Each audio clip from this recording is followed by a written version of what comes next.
এতগুলো লোক মিলে একজনকে মারছিস? যা মাকে গিয়ে বল হাতে চুড়ি পরিয়ে দিতে। কেন বে, তুই কি মরদ নাকি? শুধু মরদ নয় বে, একদম 2 নম্বরই মাল। পেনাল্টিতে গোল। আজ সব কটা ইত্তে কাটির ভোগে যাবি।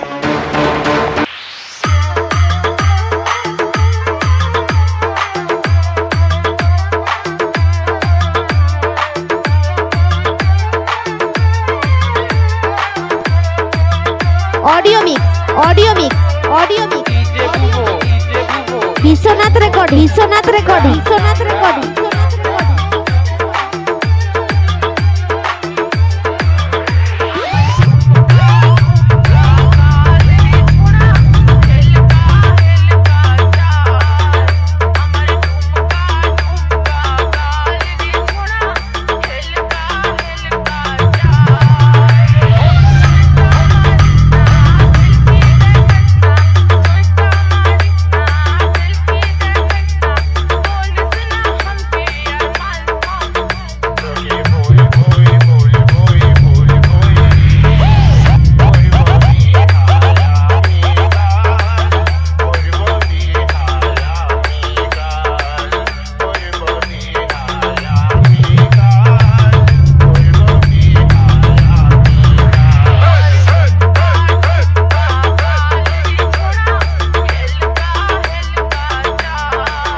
শুধু নেচে যাও, শুধু নেচে যাও।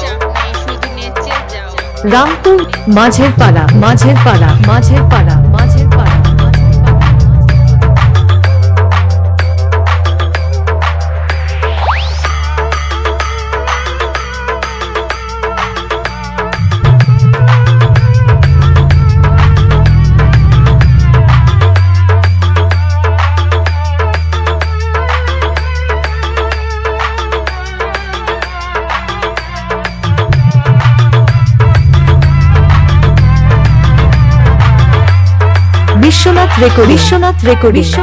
विश्वनाथ रेकॉर्डिंग।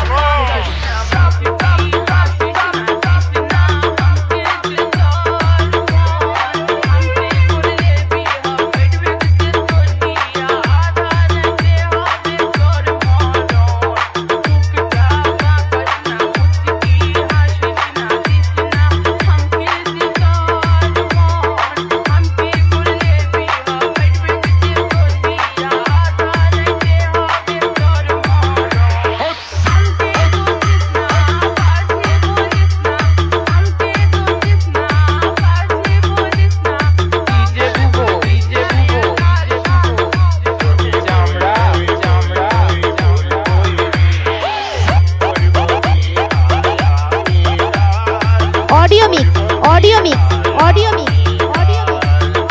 विश्वनाथ रिकॉर्डिंग।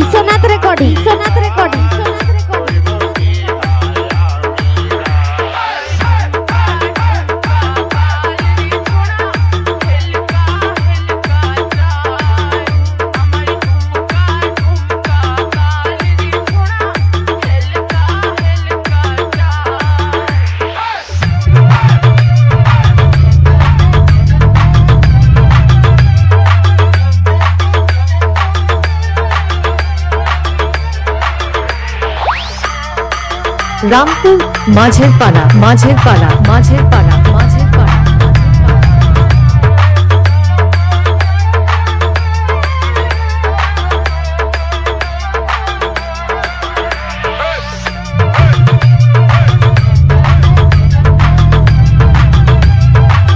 কোনো চাপ নেই, শুধু নেচে যাও, শুধু নেচে যাও।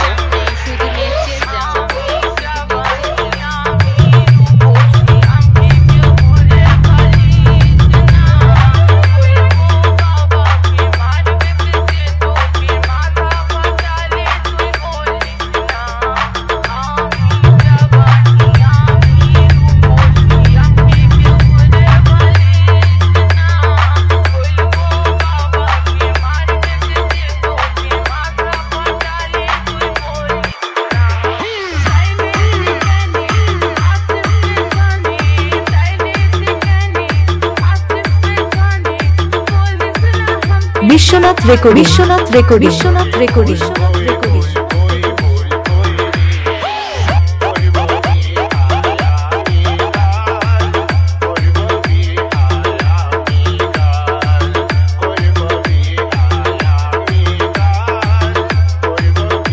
Audio mix audio mix audio mix Biswanath recording Biswanath recording Biswanath recording